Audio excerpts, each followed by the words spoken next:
Welcome to Zeta Protocol, the Star Wars Galaxy of Heroes podcast that is 23% more outrageous than Jim Carrey replacing all the mirrors in his house with photos of himself in various poses.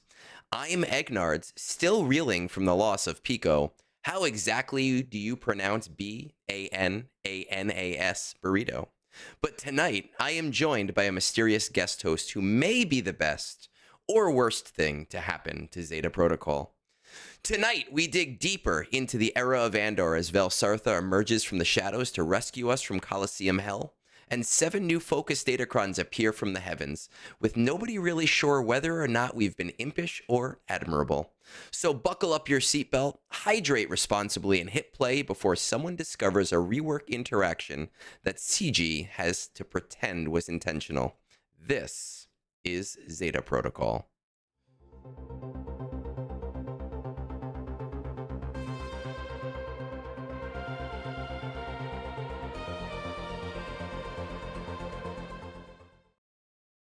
Well, Pico Burrito has left the building, and because I don't have that many friends out here in the Star Wars Galaxy of Heroes ecosphere, tonight I am joined by the one and only Fat Phil.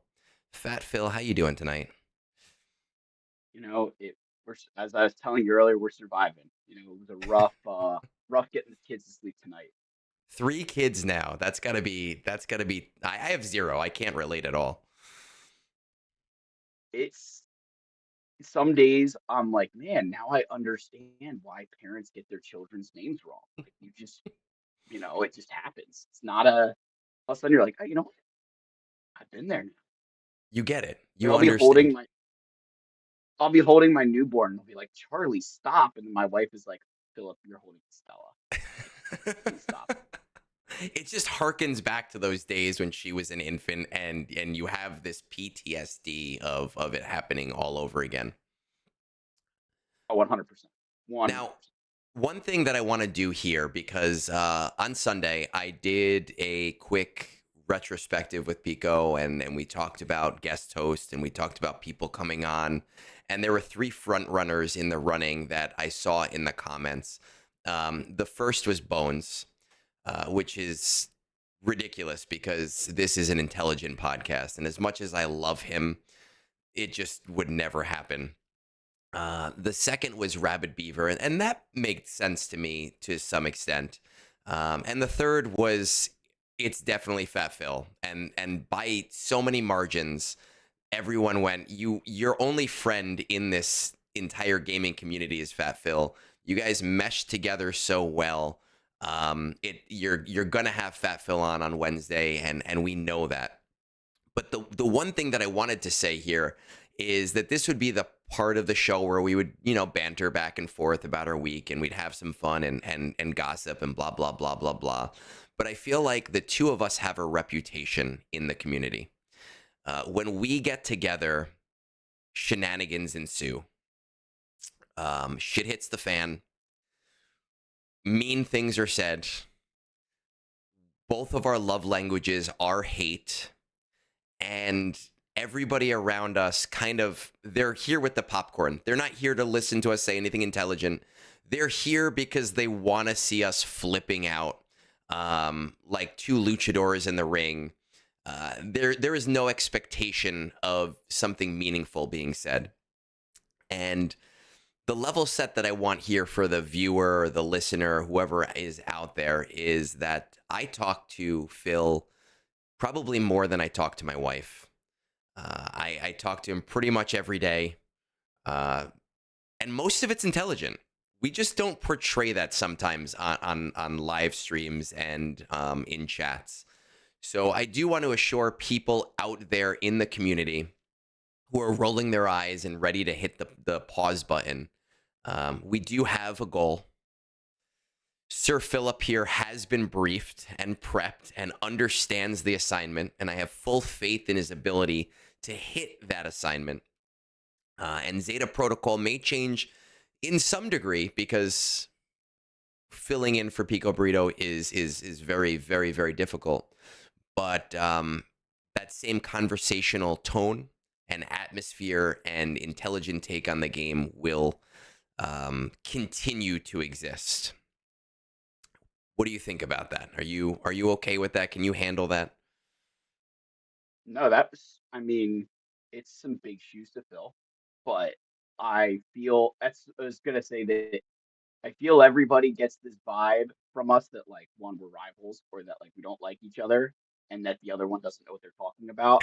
And then if they would like see our DMs on the side, I feel like it would be like glimpsing into people actually being like, oh, this is like, Einstein and Newton having a conversation with each other.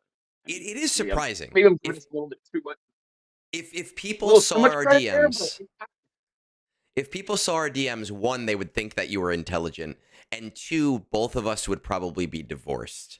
It is bad, but it yeah. is out there. Um, with that said, we have a lot to go over tonight. We have we have news today. Not much, nothing too crazy, but we do have the Era of Andor. We do have the most functional kit going forward is Vel. We did get patch notes that are mostly senseless. And then I don't know if you saw this because you were busy with your kids, but we did also get from the community meltdown in the event server towards Meathead. Meathead did post a few answers to some very common questions that did get pushed to. No, so you didn't see that. No, I saw I think I sent you the DM of a screenshot where people were Yes. kind of coming at him. And I was like, I agreed with one of the comments, which I've brought to you before, that I do think, as much as I appreciate that he's very active in this Go event server, some of the information that gets shared there, I only find out through a screenshot from one of the guys in his name is Shitstorm. And he's always in the events server. And Shitstorm always like screenshots him, and so I get filled in, but it's not on the forums. And that Yes. bothers me when it's an important piece of information. If it's a question to like, hey, Meathead, when's the update coming? Soon.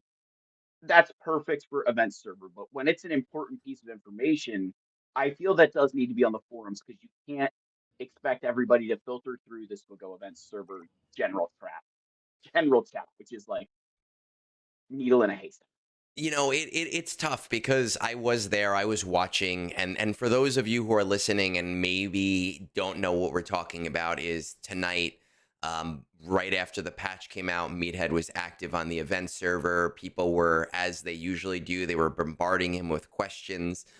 He was answering them to the best that he could, but there were a few people saying like, this is an unofficial server, why are you answering things here? And Meathead was going back and saying, look, it's here or the forums, what would you prefer? And I think it was an unfair back and forth, with people holding him to doing more, even though he was doing the best he can. With that said, I do agree with you, it is tough, and it can be unfair when there is information that is really important and then is being only funneled through unofficial channels. Though I do believe that there probably are more people listening to the event server than there are on the forums in general. I do think that they need a system that pushes a lot of this information into game. Other games have it. Games with smaller budgets have it. Even if it's just pushing a message that says, "Hey, check out this link on the forums with information." One big example of this for me personally, and I was talking to Ali about this last night, is with the era battles coming tomorrow. They have always been 12 and 12, right? So 12 cycles, 4x2 and 4x1. It's only through unofficial channels that we now found out that it's 6 and 6. There are going to be players who have no idea that's the case, who are leveling these characters to very high levels with an expectation that was set for them with the clones, with Jedi Master Mace Windu, with the bounty hunters, with the pirates, and they are going to get kicked in the teeth when they are not getting the return on their investment because they had no idea, about what Meathead said. That, granted, I was talking to Meathead, Scribe was talking to Meathead. We both talk to our servers. I know you posted it on your server, but that still makes up a very small amount of the player base, and it is very important information when something like that is changed. No, yeah, I that was one of the areas where I felt very much needed to be on the forums, and I felt it was. And again, I don't want to get too unintelligent with that because we don't know for certain, but it definitely seems from the history of times that I've played Swago that when there is bad news to be shared, CG is more often than not on the side of we're going to delay as long Yeah. as humanly. And I And don't always yeah. know that that's fair to everyone because there's people who are your customers who are spending money want to feel like they're making an informed purchase. And I can understand the side of if you're going to make an uninformed purchase, that's up to you. But we're sticking with your precedent. You've set this tone of 12 era battles. You've set this tone of, and again, I know it's a different conversation of 7-star characters get the unlock of the journey guide, and now obviously that's changed. But without that communication from you, we're just going off of what you've set in stone for us through all your past updates. Of course. And if we think back to like assault battles, right? When the assault battle change was going to happen, and everybody started to flip out about them starting to cycle assault battles. And the argument in the room was essentially assault battles have been around for 7 years at this point. We have an expectation of what an assault battle is. So when you change that expectation, people don't feel good about their investment. And to CG's credit, in that instance, they said, okay, we're going to backtrack. And now instead of rotating assault battles, we're going to do era battles. Era battles are a totally different thing. It's the same thing, but different name. So now we don't have that same expectation, but they're running into that same issue now where we have an expectation of what an era battle is, and they're changing that expectation. But that's really, we're talking about era battles as a lens to really talk about the communication breakdown, right? When a lot of the communication happens during through these unofficial channels, or even just on the forums, or even just on Reddit. And these are not places where you can reasonably expect all players to go, but the one place you can expect all players to go is in game. Yes. And I'm going to say I will give some credit. I do feel like the in game newsletters have gotten significantly more informative than what they used to be. I Yeah. don't know if like I feel like it always used to be like, oh, go to the forums, and now it's like those are clearly spelled out of what to expect. And I've appreciated that because a lot of times you're finding out information like I open up my Discord app and there's the data mine or it's pulling the post and then I open Yeah. up the game and it was there and I appreciated that. I felt that's been a really good shift in clarity because like you said, there's not a lot of players who also go to the forums, but we're always in game. Yes. And so And that information in your inbox is important. And I know it's weird to say, just because anybody who's listening to this right now is a player who's going to be rolling their eyes and saying, like, why wouldn't you go to the forums? Right. But not every player is going to be as highly engaged. And if you're a highly engaged player, of course, you're going to be doing those things. And maybe you don't understand the plight of the player who isn't as highly engaged, but it doesn't mean that their play experience isn't also important.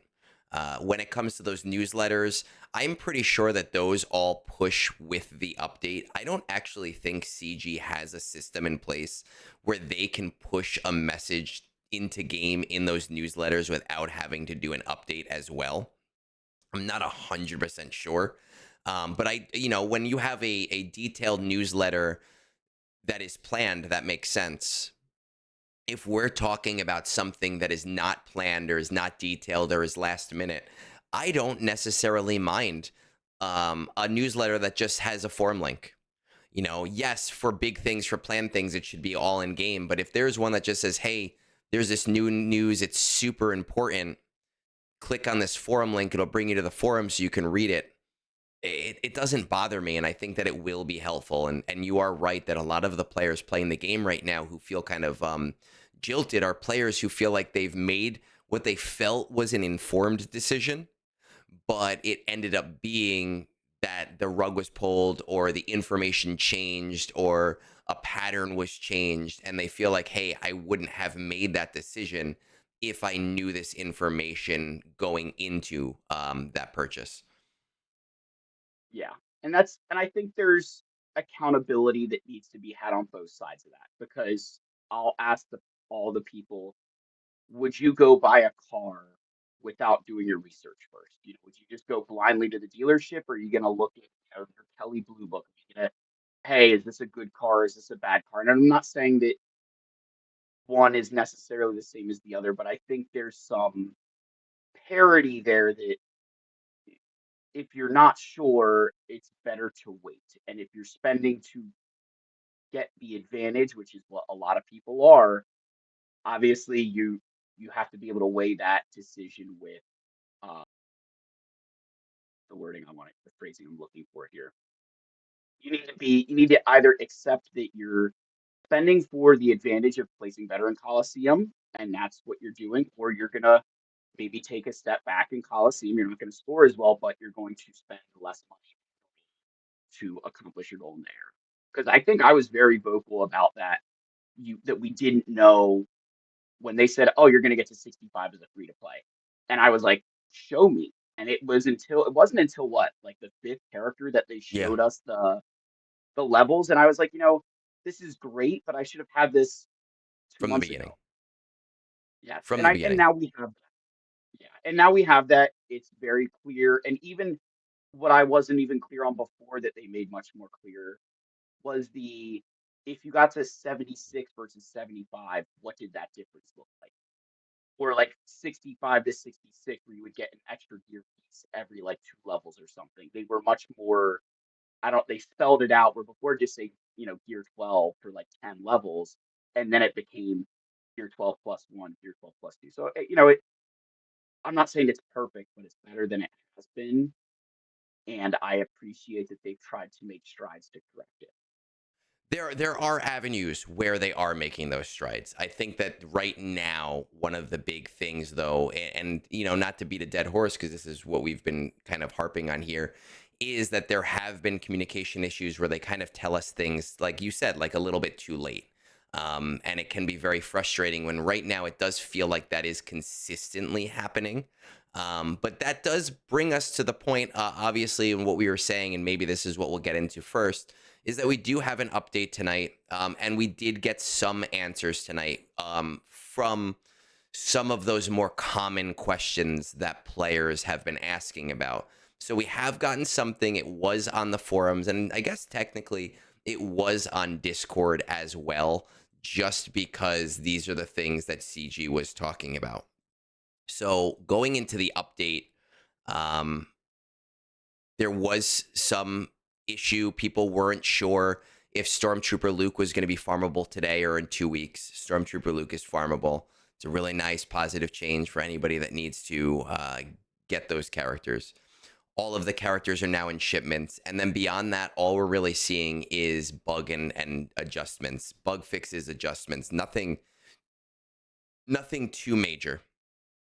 I think where we actually see the big interesting questions answered are in the updates on questions post that you haven't seen yet, which is Relic 9, Smuggler's Run 3. We should be seeing in 2 weeks, Oh, that's yeah, that's right? news. So that's one big one. They said as long as there's no issues that are found, we should be seeing Smuggler's Run 3 R9 tier in 2 weeks. Very nice. 3v3 Did GAC they Omicron adjustment. What's that? on Smuggler's Run 3? Did they confirm the rewards? They Like say, did in that first post. I don't fully remember what they were. They are mod materials. Lots of mod materials, more mod materials than you were getting previously. Um, but I don't have that because I off the thought top of that my head. whole, I wasn't sure if that was just a placeholder or if they were saying the release date was and the rewards are TBD. Like I just wasn't again one of those things where normally you're like, oh yeah, this is straightforward, but lately things haven't been. So I was trying to decipher that. But yeah, And hey, they may have, they in the 5 months since, like they may have changed. I don't know, but I do know that the rewards were on there. Um, 3v3 GAC Omicron adjustment. This will be fixed in the middle of March before the next 3v3. With Omicron's people upgraded for 20, getting reimbursed from the overspend of 10. So the Era characters, they had 20 Omicrons right on their 3v3 Omicron. It's nice that it's getting fixed. It's nice that it's getting fixed in a timely manner. I'm not so mad about this just because you saw it when you spent it. It's not like it was a surprise spend. You saw that it was 20. You made that choice. But it is kind of one of those things where these characters were in game for 3 months and nobody nobody caught this. Nobody said, "Hey, wait a second." Nobody looked at it. I have a much I'll say spicier take. I have much more on the side of that needed to be corrected like now. Because now I was not going to put those to be Omicrons regardless, Yeah, but I only had 20 Omicrons at GAC level. So if I was going to equip those, I could have equipped both, say, Luke and like Varys, yeah, but I had to choose one. And now I'm short 10 Omicrons that I could use to potentially use on a 5v5 Omicron because Luke's cost more. So I appreciate that they're trying to correct that, but I we've seen them how quickly did they fix proving grounds when you had a 7-star character and you could still do it? Like it was like the yeah, next day. yeah, yeah. You know, we've seen them when it Do things benefits. fast. Yes, and I'm not trying to be super understand that coding takes a while, but I have felt one area they've taken a step back is when a lot of the new updates, it's like, okay, it all has to happen on Wednesdays. Regardless of the severity of the issue, we'll fix it on Wednesday. And sometimes I wish it would be a little bit sooner, especially in a case where a lot of players were negatively impacted. Like, there's not a single person that's going to tell you that the Omicron thing was a positive impact to their. Yeah, I mean, I understand what you're saying from from the idea of like, hey, if you had these characters and you were looking to apply those Omicrons and you only had enough and you wanted to do those ones, or maybe you maybe didn't wail on the Era, but you got lucky on Stormtrooper Luke, so you were excited to bring Stormtrooper Luke to Relic 7 because you just happened to have those shards. It could definitely feel daunting going into that 3v3 round where you know that one, you either couldn't apply the Omicrons that you planned to, or two, you're now at an Omicron deficit for a month when you could be applying that somewhere else. So I do understand the idea of being a little bit upset by it. I am personally not upset by it just because you were, even though the bug is there, you could make the informed choice to apply it or not. Yeah, And I am surprised that it's no, going to and take this long. it was pretty. I will say now, I'm normally not one where if I know I'm going to put an Omicron, I normally just press the button. But I remember specifically getting there and then being like, "Whoa, like that's not normal." And Yeah. then kind of like, "Bye." And then going, hey, wait, where is my Omicron? I understand that aspect of it, and I'm surprised it wasn't fixed with this patch coming in. I think that That what they're thinking is, hey, 3v3 isn't for another month. We have time.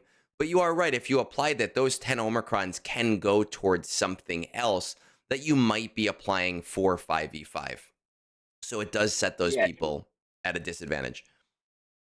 and if you did both, and not to keep beating like a dead horse per se, but if you did both Omicrons, you're short a full Omicron. Yes. So if you did Stormtrooper Luke and Barris, now you're short a full Omicron. That that all of a sudden becomes a lot more significant when you think about dropping 7 characters at once. One with 2 Omicrons, one with 3 Omicrons.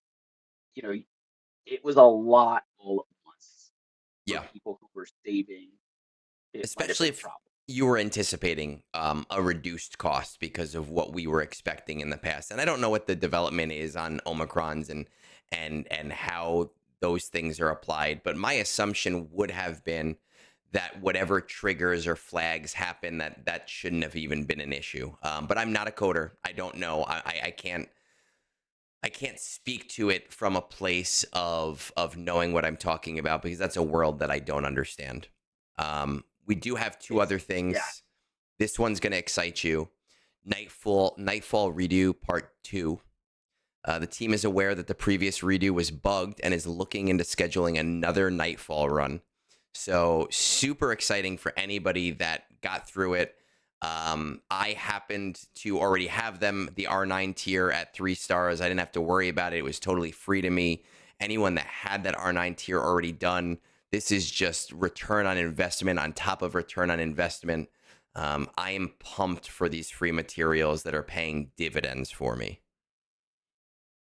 Oh yeah, this is one of those moments where it's I there's a certain group of players I feel bad for who were not in a position to collect the rewards. Yeah. And now all of us who were in that position have just completely benefited more than probably ever should have happened because that era battle was running more often than it should have to Yes. begin. In the beginning. And then yeah, and then they've had the bug, so it's come back multiple times. But I think it also maybe goes to show a little bit that when they said, "Hey, it's sticking to that tone they set with it will come back periodically." I mean, they're not lying. It is coming back It is periodically. periodic. You Like know, whether or and not it's due to a bug and honestly, is I'm relevant. wondering if we're gonna get them also on May the 4th, which is why like I don't apply like the bounty hunters, I didn't apply them to R9, but they're a possible R9 over time just because I can use them in TB. They're perfectly usable, good characters. If I never get a return on an investment, I'm still unlocking that funnel while also getting two completely usable characters on top of that. And I tried them out in Conquest today, Forlom and Zuckus, for the first time at R5. I was kind of nervous. They did well for like their survive feats. They held their own very, very nice, and I do not have mine modded well. Yeah, for that, that's what Sector 3. Yeah. I'm I put them because I'm trying to be a little bit more efficient this time. Okay. So I put them with Smee and Slicker, and then like Kylo Ren unmasked, and then I'm getting that like survive beat for Smee and the survive beat for Forlom and Suckus at the same Oh time. shit, And then that I is smart. because it's like Smee is an attacker, Yeah. so you can't now you can do it. You can do it either way. You can do like Jabba with Forlom and Zuckus and get the no attackers, but you need like Zealous Ambition to do that. And I normally don't run Zealous Ambition because I need to farm the stupid beats. Well, you could do So Leia and Captain Rex with a Zealous Ambition, because Zealous Ambition is one of my favorite discs. Because it's Captain awesome, Rex is a support. And, but if you're trying to farm like the some of the buffs or debuffs, it can get in the way because you'll just like one oh tap yeah, no, somebody. I'm not using that team for that. But if you did like Leia, Captain Rex, Smee, Forlom, and Zuckus, you could wrap that Well, all up there. to me, as an attacker, so you wouldn't get the no attacker speed. So that's why I'm running Oh, him with you're running without. Kylo, Okay, yeah, yeah, yeah. and then I It's did no attackers. Got it. I'm so far then past. I Like did like I don't know about you, but when yeah, I do conquest, I'm in autopilot. Like my brain, I'm not even thinking. I literally go to my own infographics and I just look at my own infographics and I go, all right, that's what I said to do a month ago, so that's what I'm gonna do now because I don't even want to think about it. I normally it depends like this time because of the new datacron set. I'm Hmm. really like, okay, let's cheese this as much as possible. Yeah, because you Where want to get through normally to I'm it. like, yeah, like I want to get to sector 3. Like I'm almost at the end of sector 3 now. because I missed a refresh the other night putting children to sleep. So I want to take a quick pause because I want to come right back to this with datacrons, and it is a really great segue into something else that I know that you wanted to talk about. But just to finish the last thing on this list of questions to be answered, there was an issue with coaxium on the Kessel run, where there was like no overlap in the day where it ended versus the day that it started again. There was no extra track. So for about a day, maybe even just 12 hours, anyone who spent money on the web store, they didn't get their Kessel Run rewards. Um, what they are saying here in these questions is that the coaxium heist, if you made a purchase on the web store during that time, they are going to be refunding that in a future update, as well as giving additional Kessel Run on top of that. So that would be the last question on that list. But what you said before is a really great segue into talking about the focus datacrons and, in particular, just this datacron set. So I'm going to let you lead there and continue with where you were going, but I wanted to finish my thought here with the questions. no, yeah, because I've been very like, all right, I want to get to the end of Sector 3. I want to start farming the materials I need to do the stupid mall focus datacron, at least to some if I can get like the Star Killer level 9, Hmm. I'll feel a little bit better. Because I know I'm not gonna like Shitstorm, he's a whale in my he's like my I don't know that he's user level or He's your shadow. user. You can say user's name. It's fine. But uh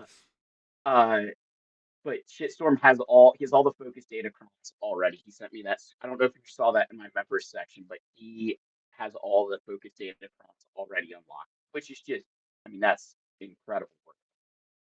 But I am sitting there and I'm like, I have to try this conquest because I normally was a, second conquest finish off the crown. Like Hmm. first one, I'm gonna get my, you know, Core.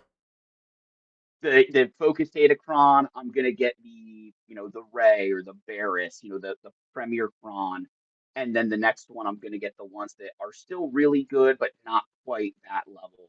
And now I'm like, I need to do all of this, and I don't appreciate that they did 7 focused at once. I think that is just obscene. Um, especially in a set that's not sunsetting, especially in a set that is uh going to be a 1 month run.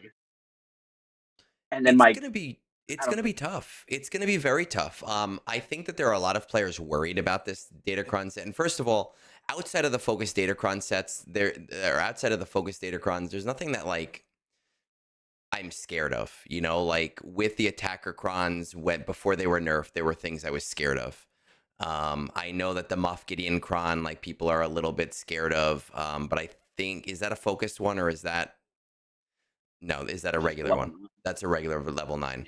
I know in the past people have been scared of, but I've been told that it's slightly changed from before, so it's not going to have like that same oomph that it had in the past. But in the regular set, there are things that I like, but there's nothing that I'm like, oh crap. There's no like Wampacron, or Sidious Cron, or the Ninth Sister Cron that like was destructive as hell and is not as great right now, but I think is somewhere in there. Right now, it is the focus datacrons, and I think there's a lot of people scared about their GAC ranks.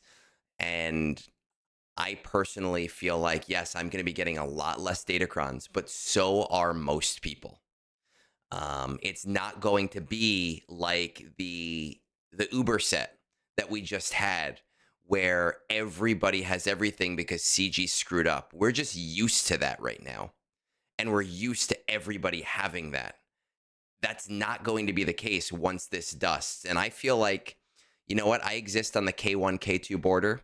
Even if I only get 1 or 2 focus datacrons, I'm probably still going to coexist in that same space that I do now. I think especially what I think we're going to see a big shift in GAC will be when Pillars of War goes away. Because Yeah. I look at a player like, I think I'm a great example of this because I don't invest a ton in data crons as it is. I do my 50s in conquest normally. So like you know, I probably invest more than what uh, many people who don't like them do. But to people who really go hard, I never. I'm normally at a datacron disadvantage of where I compete. Yeah. The Pillars of War set I felt leveled the field much more than I think CG intended Hmm. because that Barris Cron, the stats inside of those, if you made one error in some of those fights, you were done for. You know, like there wasn't a lot of room for error with this set. And I think when it goes away, we're going to see some resetting of GAC where those players who do invest a lot are going to feel like they're getting their benefit again because Hmm. I got double the datacrons I would normally have. Yeah. You know, think about yourself, right? You got double the datacrons you'd normally have. So I had a full. So normally my back wall does not have data, and these past like few months of GAC, I have a whole datacron defense because they gave me double the I've ridiculous. been the same way. Typically in a set, in a full 2 month set, I will get between 5 and 8 level nines, somewhere around there. But that's in a 2 month set. And that's in a set where the nines matter, because sometimes the sixes are more important and you don't bother going to nine. Sometimes the three is the most important thing. But in a set where the nines are important, over 2 months, I'll get between like 5 and 8, 5 and 9 or so. Now that we're going down to a 1 month cadence, I'm going to have maybe three, maybe four really good datacrons. This last set, the bounty set that kind of came in and then everybody forgot about because it wasn't really that good. I have like eight, but that's because I had so much material because of what they gave us and what was just stacked up that I just started rolling them. I think that I'm going to be just like you. My back wall is going to be mostly not datacron shit. Most of my datacrons are going to be on offense. I do have a Relic 10 Spider Legs Maul. My one goal is that focus datacron to the top. And if I get nothing else, fine. Like, I don't care. If that's the only thing I get, it is what it is. And I'm going to exist with the same people who are doing the same thing.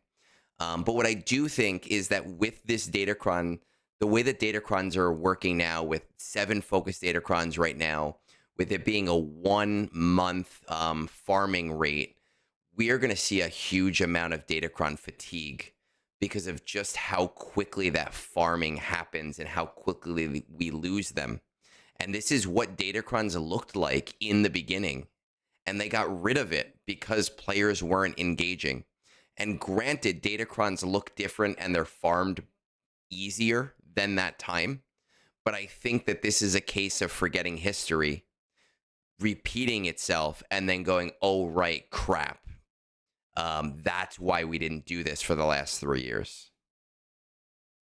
And well, I also think this shift to 1 month, I also wonder if it has to. They said it, and I do agree with them to an extent. It's kind of matching with the era a little bit more, where you had a Datacron set that would be around for what, like 3 months, Yeah. and then every other month you were getting another set. So it was always kind of this awkward. When are you going to get the Stranger Datacron? When are you going to get the Mall Cron? Because they'd be released in like the middle of a set. So I understand their point there. I appreciate the shift they made with Bounty Protocol, this new set where it's less factions because you're trying to go for, imagine it's like Bad Batch, Imperial Remnant, Gungan, and, Night Sister or something. If you only have Gungans and you only have Night Sisters and you roll a Remnant Cron or you roll then you're trying to spend all your resources to get the right level 6 and then get the Hmm. right level 9. And they are like, hey, we're going to cut down the factions. And they actually, I don't know if you noticed this change, they reduced the reroll costs of the level 6. Yes, so they did say that in And that that, upgrade, in that post. They did say that they were reducing the upgrade cost of the level 6. It is nice to have less complex datacrons, but One of the other problems is, when we look at datacrons, and maybe this is not a problem to CG, maybe they're saying this is intended and they want that FOMO. But when you look at datacrons, there are ones where we say this is going to be amazing, and then it's not. Or there's one that we go, this is not going to be that great, but then it turns out to be the best damn thing in the world because nobody thought to put, cup with Nihilus or whatever, something stupid. And now it's the most Yeah. overpowered datacron. But by the time we know that information, you can no longer farm it. There's no, I'm going to get it in the next conquest. It's we just do it. I don't actually, No, I don't like the idea of, it fits with the era better, just because to me it doesn't matter.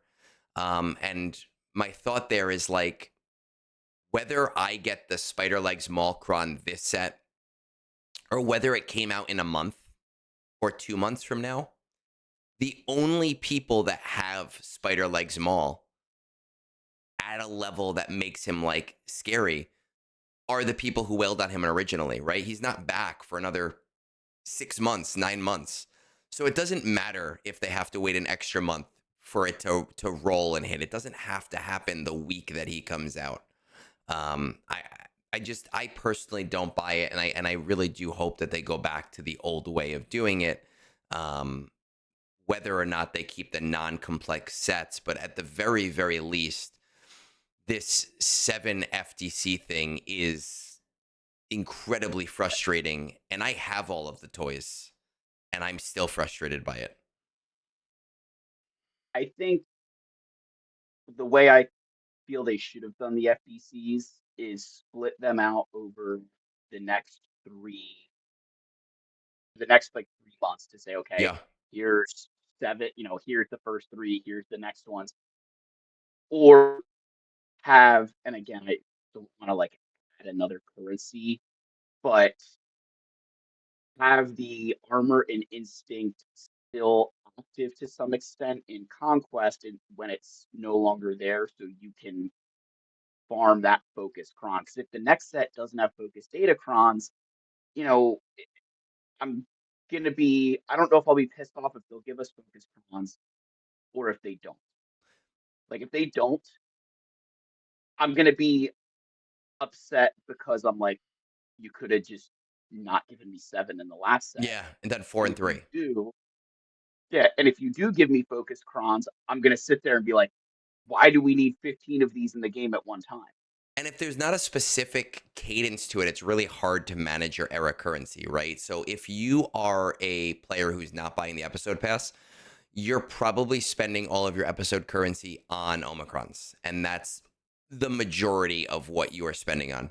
If you are buying the episode pass, you have a ton of era currency, and you're probably buying signal data, you're buying mod materials, you might be buying relic materials if you're in the mid game, but you've probably stopped doing that if you're in the late game. And you're buying focus datacrons. But with the cap of 100,000, I need to keep spending that material. I can't hold it for between two sets. I can't say, oh, hey, I'm not going to spend it this month because I need it for sets next month, because I can't do that.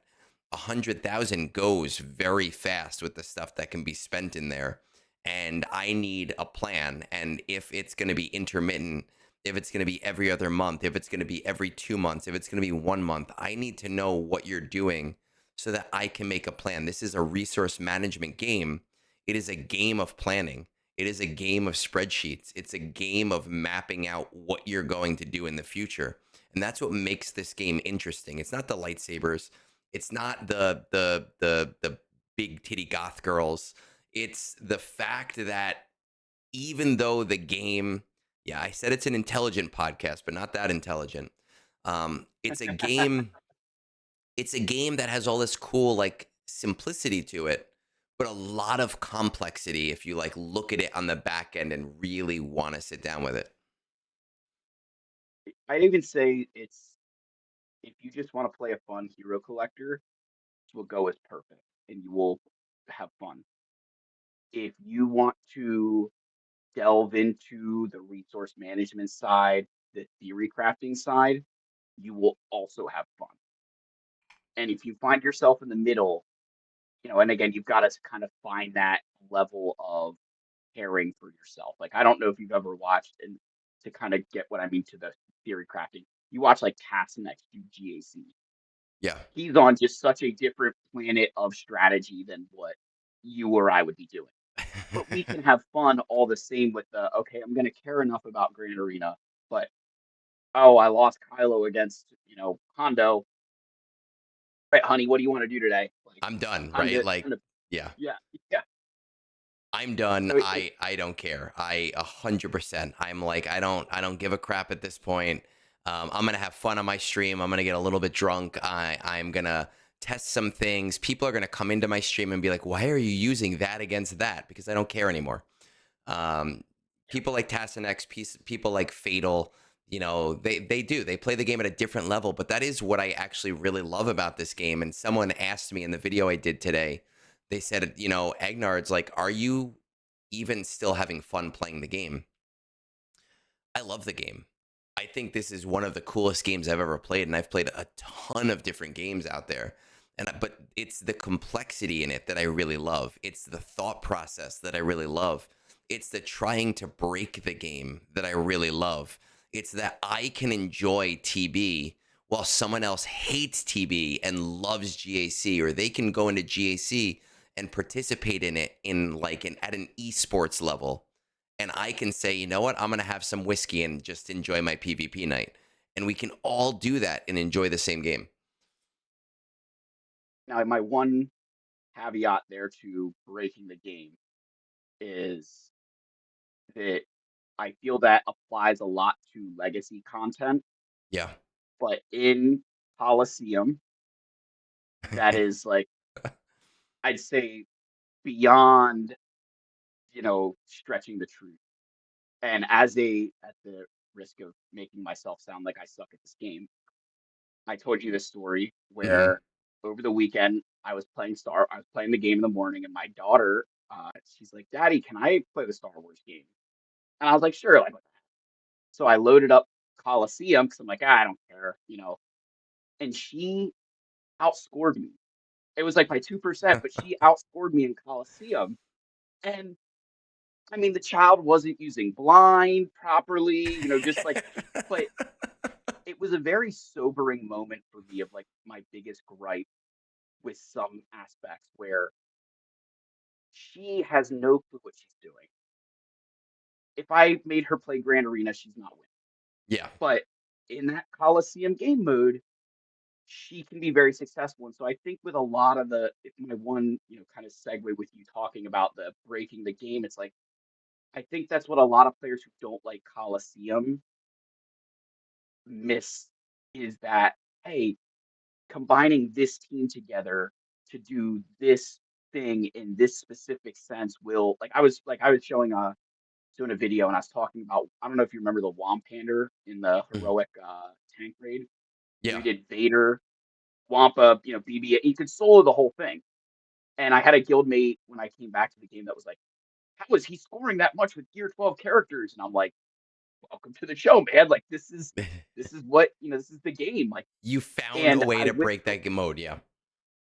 yeah, and that was like the fun. And I wish there was more of that for Coliseum where you could find ways to break it that to the extent of your level of investment. Because I understand that you don't want someone with a level 12 Clea beating level 40. Yeah. I, But to some extent, I mean, I did the dry axe mode one time, and Leia took one turn. She did her basic, and then my entire team was dead after two AOE's. yeah. I had a very similar experience yesterday on stream. We were doing a brunch stream against the ATST, and I have a level 44 Clea. So it's tier 4, I think. And my first battle, I did 35%. Awesome, great, like super. I beat my high score. I got some new materials, amazing. My second attempt, I did 7%. Seven. I went from 35% to 7% using the exact same strategy, but because the ATST hit the one character I didn't want it to hit, Clea missed. The ATST evaded on her first attack. And now I've used one of my 5 attempts on a 7% because of just random bullshit chance. Right. And it is frustrating. And I've done videos on it too with the RNG where we walked through all 5 battles, and sometimes you can do the exact same thing in the exact same order, but because of the AI on the computer, because of evades, um, because of debuffs and how debuffs hit, you just can't guarantee it. And that would be fine if we were given more battles. And I know some people just don't want more battles, and I understand it, but you don't have to play more battles. You have the choice Yeah. to only do one battle, but don't limit me to There's such an extent. there's got to be. I was thinking of this because I was hoping this topic would come up because I was like, there has to be a happy medium between we're going to give you more attempts, but within a certain context, maybe, or Yeah. we're going to reduce the RNG. That you should not be seeing swings of 7% to 35%. Because I was even going my early in like thinking of the just Andor era with Clea, we're getting Vel soon. I was looking at the okay, we're gonna get Clea, we got Vel coming, we're gonna get Cinta, then we're gonna get Dedra. And I kind of was looking at that and I'm like, all right, so not really gonna use her because she's, an ISB and a rebel fighter team that I don't even get a leadership on, which comes to Major Partagaz. When Major Partagaz releases, that's also when Cassian is made available to you. So if you want to, which you'll be in this position to test Cassian, if you also want to test Major Partagaz, you have to split your attempts.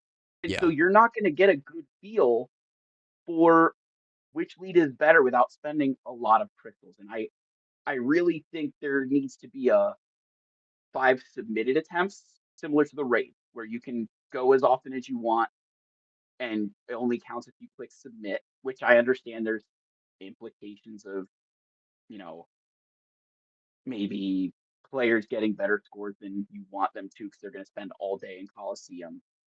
But maybe a happy medium of give it 10 attempts, or, if you're going to have this ISB team and this Rebel Fighter team, give me 5 attempts with each one. Let me use each that I'm investing. So my thought is twofold, and I've said this before. Number one, CG gives us this high score metric, which is meaningless. Just make my high score for the boss my score for the boss. If I don't beat that score, that's my high score for that round. As long as I submit an attempt, right? Because that stops people from not logging in for 3 days and still being at the top of their Coliseum. But whatever I high score on my boss, that's my high score unless I beat it. Don't, because I had this all last era where I'd go into ATST and it'd go high score 4 million, and then I'd score 2 million. And I go, oh, I don't know what's wrong. I just upgraded my guys 5 levels. Why am I doing half of the damage that I was before? That's number one. But my number two here is give me 5 attempts and then 1 attempt an hour, right? Because that way at 2 Yeah. p.m., I can do my 5 battles. And then when I get out of work, I can do 5 more battles. And then the next morning, I can do 5 more battles. And I don't have to, right? Some people, like I know people in the comments are going to go, I don't want more battles. You don't have to use them.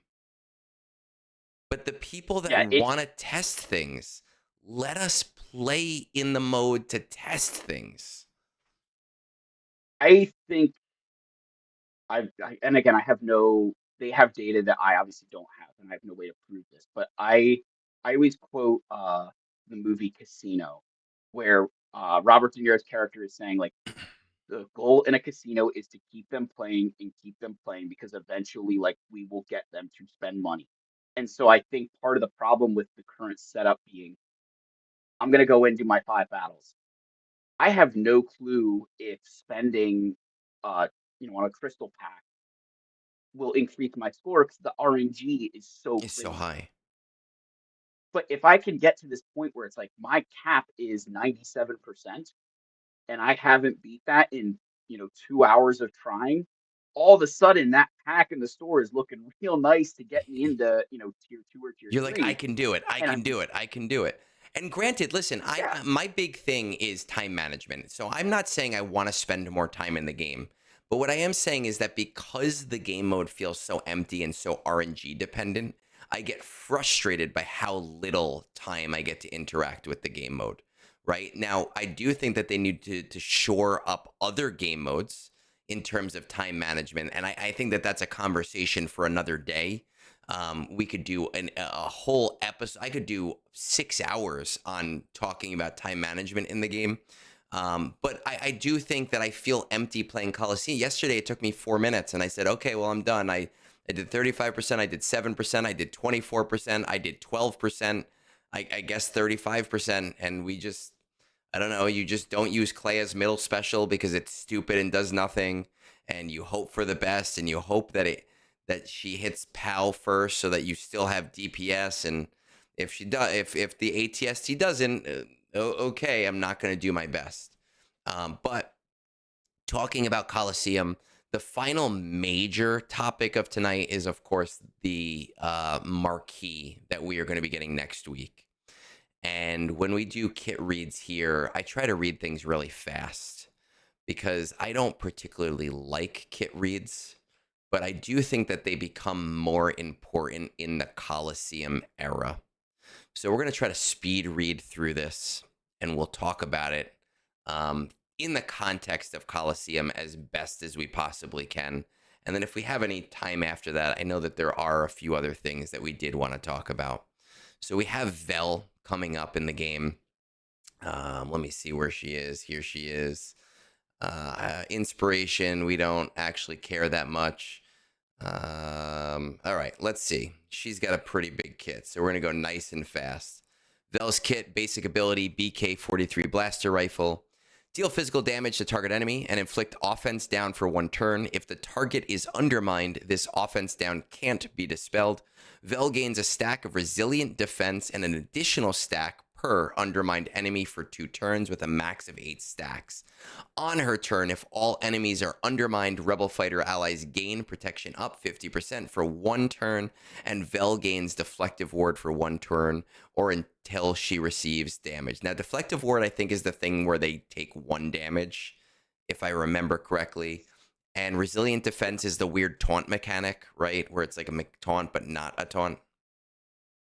yeah, it's you have to deal damage to them, and then it kind of, if you have the number of stacks you have, like Mace Windu, Yeah, Mace Windu and it can't. Savage have it, correct? Yeah, Savage has it, Mace Windu has it. I thought someone, maybe a datacron might give it to somebody, There but might yeah, be a few other people, but I just want to make sure I was thinking of the right thing. you lose Um, as you lose stacks, you no longer have the taunt. okay. And then so she must be. I don't. Are the tags? I don't see the tags here, but I'm assuming she's a. Is she a tank? Vel is designed to work with Cassie, and Vel serves as a. Oh no, she's a damage dealer. Okay, so resilient defense. She's just a damage dealer. Um, She's a support. Disrupting Barrage, deal physical damage to all enemies and blind them for 1 turn. Blind can't be resisted by undermined enemies. Rebel fighter allies gain entrenched for 1 turn, which we've only ever seen in Conquest, which can't be copied, dispelled, or prevented. If all enemies are undermined, Rebel fighter allies gain critical chance up and critical damage up for 2 turns. Entrenched 50% defense, deal 25% more damage for each other entrenched ally when attacking, recover 5% health and protection at the start of their turn. Actually, when I look at this kit, I was thinking these designer notes were part of the kit, but they're not. So this is so far fairly basic. There's not too much going on here. Um, That, I did want to say that entrenched. I was going to ask you because you have a higher level of Clea. Are yep, you still getting listening. like are you getting this entrenched the level 44 Clea that you have? Because one thing I've always been curious with in Coliseum, and I've never paid, unfortunately, enough attention to it, is in with a character like Vel. So we're getting her. Hmm. this entrenched mechanic, have we experienced it yet? Because they say the borrowed units go in at the level of your highest character now. So does that include their abilities, or is that just No. So yeah, by the time you get to the point where you're a high enough level, you no longer have Vel. You have Saw and Pow. And their abilities don't raise in level. Their abilities are still level 1. So even though my Clea's abilities are like level 5, Saw and Pow are doing jack shit. Which is yeah, a frustrating thing. So you're not really seeing much from Vel because when you're using her in level 1, you're not really doing much at all. I was but that was my question is this is gonna that resilient or not resilient, that entrenched is gonna be massive Yes. because obviously defense is nice, but you're going to deal 25% more damage for each other entrenched ally. So if you are Clea, Hmm. where she's the fastest character, and if everybody else is entrenched, she could deal significantly more damage on her turn. Now, I don't know how that will work out because like she'll move first and then normally Bell goes, but you get the, there's a point where you could deal a lot more damage with that. Now, Yes. again, if all enemies are undermined, it's going to take a while, but Well, it depends because if you're talking right now with Clea, you're not using her undermine ability because it's useless. But if you're fighting against the Jotaz or the ATST, that's one character. So that's one enemy on the enemy team. This might take a while in Squad Arena, but it isn't necessarily going to take a lot of time in Coliseum. So you might see that ramp up happen pretty quickly. Does Vel gain entrenched? Yes, Vel also gains that entrenched as well. Each entrenched ally gains 25% damage for each other entrenched ally. So up to 4 allies have entrenched. Each one deals 75% more damage, 3 times 25%. If 4 yes. have. Okay. All right. So her unique ability one path, one choice.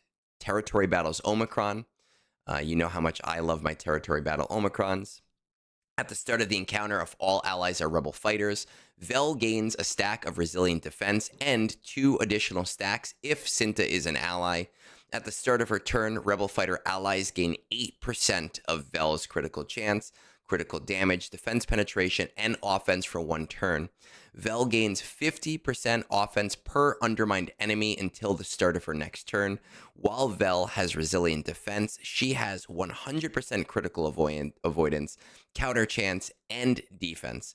Undermined enemies deal 10% less damage. While in territory battles, all rebel fighter allies gain 100% max health, offense, and max protection until the end of battle. Whenever Vel gains a stack of resilient defense, all rebel fighter allies gain 50% offense stacking until the start of Vel's next turn. Whenever a rebel fighter ally defeats an enemy, all rebel fighter allies recover 25% health and protection and gain damage immunity for 1 turn, which can't be copied, dispelled, or prevented. Whenever a rebel fighter ally defeats an undermined enemy, all other enemies become undermined for 1 turn, which can't be resisted. So this is just a stat check, right? We have a ton of stats that are going to be gained. Right now in Coliseum, you're using Clea to give herself the buff. I forgot what the buff is called with that third ability. Oh, what's the Drogon? The one that I'm Drogon blanking. has. I don't Um, remember what it's called. keen, We can keen, keen keen. stratagem. Okay, there it is. So keen stratagem. Normally you're using that on Clea, which makes the most sense. Right now, it seems like maybe you're going to probably be passing that to Vel going forward with the amount Yeah, of offense she's going to be getting.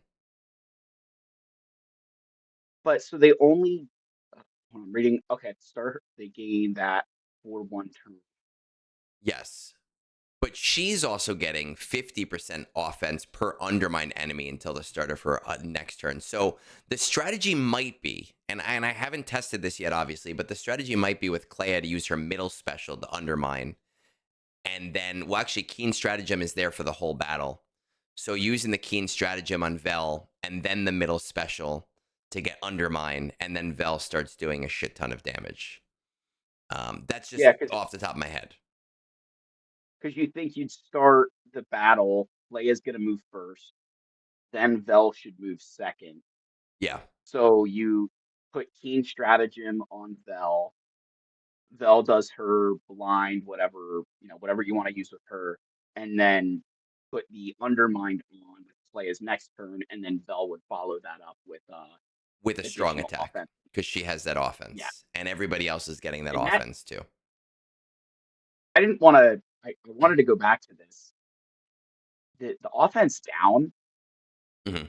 that Keen Stratagem on her is going to be far more important for the potency to land offense down and blind than necessarily boosting her damage. Because I feel like the biggest problem I feel when I'm in Coliseum is just the damage from the uh, enemies than necessarily the my own like my own damage isn't as much of a problem as surviving.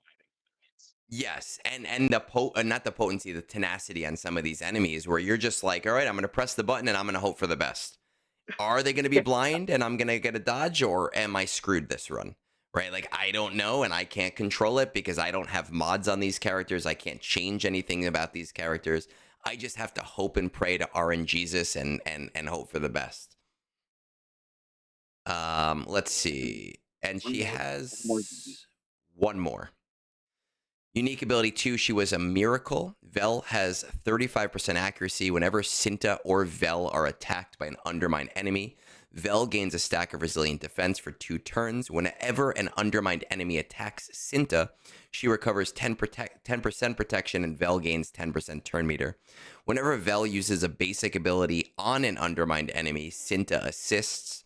Whenever an enemy attacks Cinta at the start of Vel's turn, that enemy is exposed until the end of the turn. At the start of her turn, if all enemies are undermined, Rebel Fighter allies gain protection up 50% for 1 turn. Vel gains Deflective Ward for 1 turn or until she receives damage. The first time Vel falls below 50% health, she and Cinta reset their cooldowns and equalize their health and protection. I have a feeling that even without Cinta, just this unique alone. So right now I'm doing between 35 and 45% depending on the boss. Vel is going to give me a pretty huge boost because there is attacker, but there's also some survivability in here that's going to keep her going for a couple of extra turns. That is going to give you those very needed extra turns against these bosses when you're trying to hit that new max score.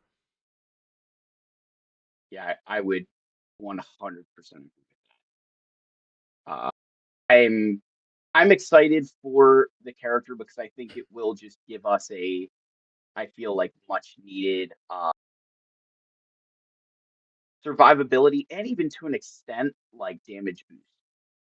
Yeah. Because I've always this first 2 weeks of Coliseum are just, in my opinion, they're so boring. They're the worst. You're pressing like one of 2 buttons on characters.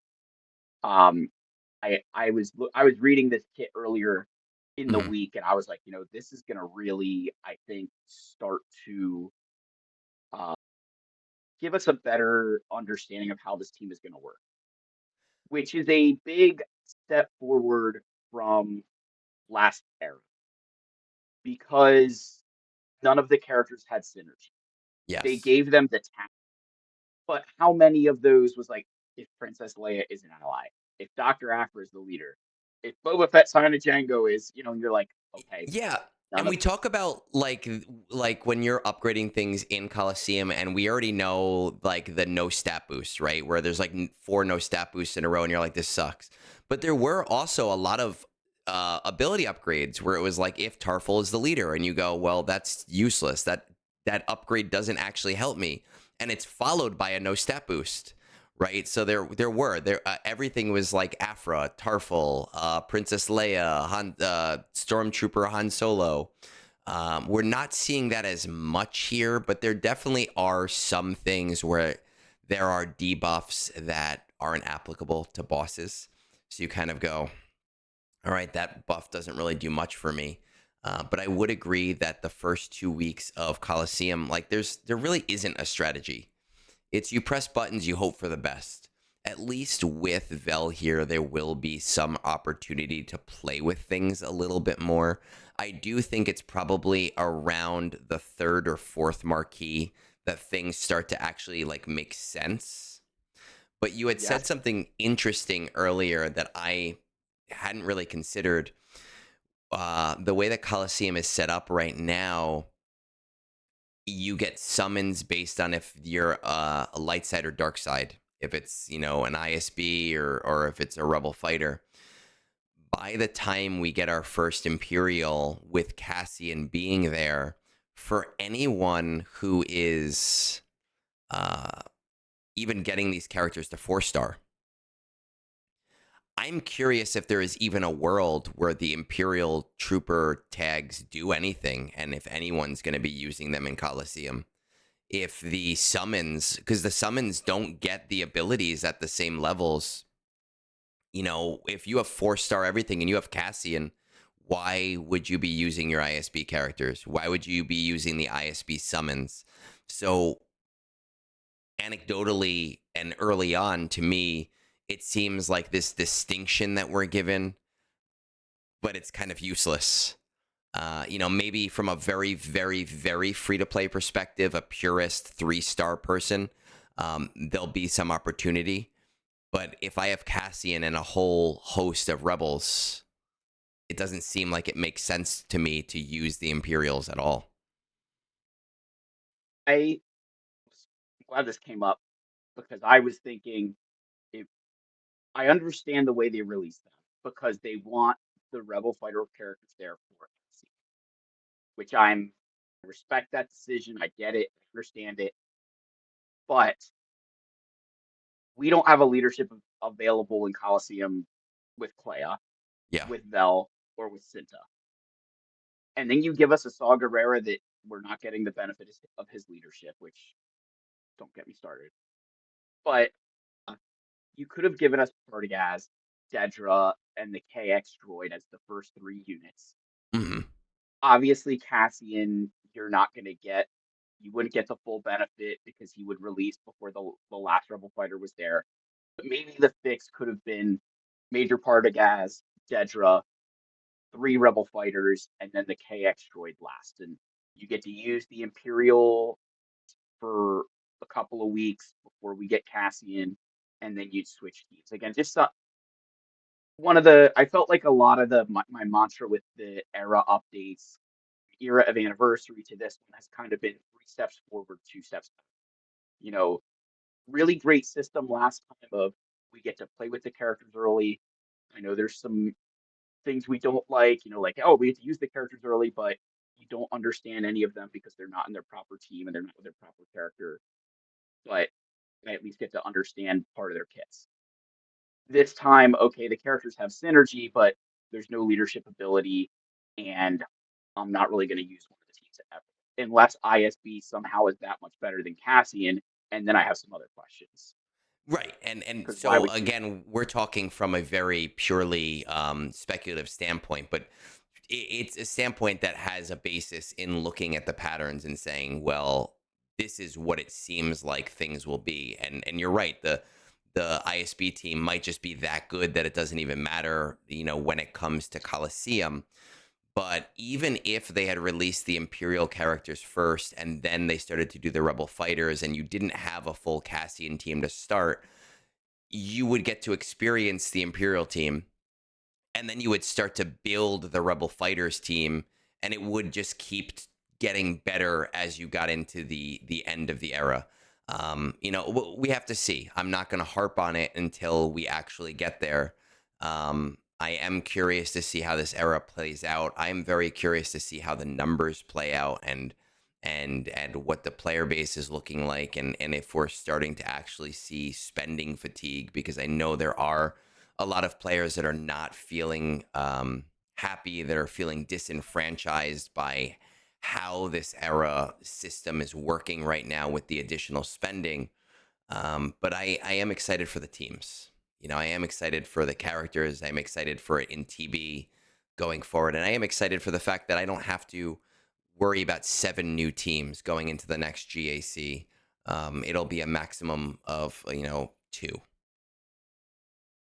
I was going to comment because you posted your video talking about the characters and how we've definitely seen a drop from Yeah. last era to Clea, but still, I felt Clea's numbers were more in line with what we saw with those characters. So, Yeah, like, and it's I don't still know if you higher than those characters by not the biggest margins, if I remember off the top of my head, about 15% higher. Um, so we still are seeing a higher amount, but we are also seeing an exodus. Not again, I've said this multiple times to people. We are not seeing a diminishing of the player base, but we are seeing a fatigue in the veterans. So the yes, new players who are wailing are outpacing the people leaving, but I don't think we should be out disenfranchising those players leaving, and we can find a middle ground that works to make CG money, but doesn't make people feel so frustrated. And one example of that I gave was at the end of an era, the journey character requiring level 75 instead of level 85. Now, on paper, that looks like, oh, well, that's just the same spending system as before. But in practice, the people spending money, they're not spending it efficiently. They're not saying, oh, I'm going to wait and get my era characters. I'm going to let them go free to play while I level up the stars, and I'm going to get as much of this for free as possible. Those people who are spending money, they are buying era stuff early because they want their 1,000 currency. So there already is extra spending built into the system by people wanting to be on top of their bracket. So you don't need to have this weird disingenuous system of saying, by the way, you also are mandatory, have to spend on these levels right now because there's no other way to get these materials. And I really, really, really hope that they choose to see the light on that. If not with Cassian, because I already think they've released the levels, but with whatever the era is going forward after that. I agree. I felt like I had said I always kind of I work in corporate finance, so I understand the need to make money. That's the what this game goes out of business. We don't if the game people don't spend. But I always used to make an argument. If you go on the street with a sign that says, "Hey, I need $100," and so someone comes up to you and says, here's $1," and you're like, "No, I'm only accepting hundreds." Are you going to end up with more money going with that approach, or am I going to end up with more money with the sign saying I need $100 and I'm going to accept whatever people give me? You only need one person to give you 100. But if nobody gives you anything, because it's or you're only taking 100, you get nothing. Where maybe I end up with 50 because I'm willing to Yeah. take whatever. And again, I don't. I know they have data. They've got their sources, and they're never going to share them, and that's fine. But I've always wondered if opening up the floodgates in certain moments makes more sense. And I thought about that with the era where, hey, okay, Coliseum's over. You're the guys who are going to whale going to whale no matter what because they want relic 10. Hmm. There's guys who are whaling in Coliseum simply for their ego. They could care less about the relic 10 because they're going to buy it no matter what. They're going to do it because they want to see their name first place on the leaderboard. Again, perfectly no judgment. But guys who just want a 7-star character, why can't you open up the mall event for a week after the Coliseum's over? Hey, go get your 7-star mall. I don't see why that's a problem for the game. It's not you're still letting people wail on the character. You're still letting people spend money. You're just not asking them to go as hard, and they're not getting the benefit of the Coliseum uh, rewards. So I want to summarize just because I want to make sure that I'm understanding your thought process here is a week after the era ends, allowing who to get 7-star mall? The people who, Don't want to spend a level 85.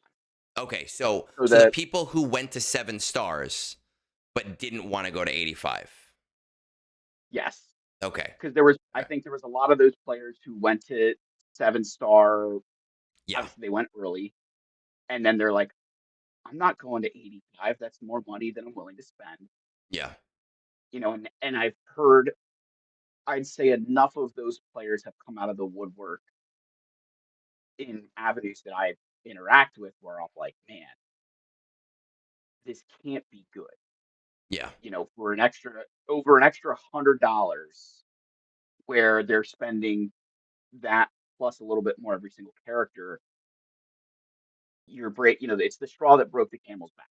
It is the straw that And it's basically we're saying the same thing in two different ways because I'm saying just drop that level anyway to 75, right? And you're saying like oh, let them get their Coliseum whatever, and then open it up for those players who did get the 7 star but didn't get to 85. It's basically the same thing yeah, with just a slight differentiation there. I really do hope that CG does see the light there. Um, with yeah, all of that said, I promised you roughly an 80-minute runtime and not a 3-hour ordeal.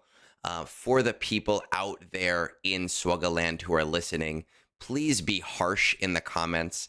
Let me know if I need to kick Phil to the curb. Let me know if I need to rename him to something a little bit more sophisticated, like, Prince Philip, while we're talking here. Let me know if we do need to get Bones here instead. Maybe this is a Ken Jennings and Mayim Bialik situation, and I need to have an every other week host or an every other episode host until I eventually drop Phil. Just let us know what's going on there. But Phil, I'll leave you with the last thoughts. I will say, as someone, one, trying to fill Pico's shoes is impossible. And from one Buckeye fan to another, I'm sad to see him leave the game. Uh, I think if I can offer the wisdom of someone who's played this game for a long time, there's been a lot of moments where people and are very negative about the game. And then you stick around a little bit and something happens that's awesome. Because I'm gonna say the game is in a much better place than it was a year ago. I feel better about the game now than I did a year ago, and I felt better about the game a year ago than I did 2 years before that. And I felt that they really tried to make progress in some important areas, and I think especially trying to target the growth of new players. I do hope it stops coming at the expense of the veteran players because losing the veteran players is a big part of this game. But I encourage you to be cautious in your negative attitude at times, because I think there's a lot of really positive things that can come from the updates Capital Games has given us. And appreciate you having me on and not bantering me over not having a Relic 10 one. I try again. I told you that this is an intelligent podcast, right? I really tried hard. I spent all day on stream this morning giving you shit talking you behind your back about your Relic 10 Wampa. We did it on Discord today. We will do that in the future if you don't have your Relic 10 Wampa. But you heard it here first. Phil said something intelligent, which is just leverage your expectations and don't make rash decisions. With all of that said, peace out. Have a great rest of your night.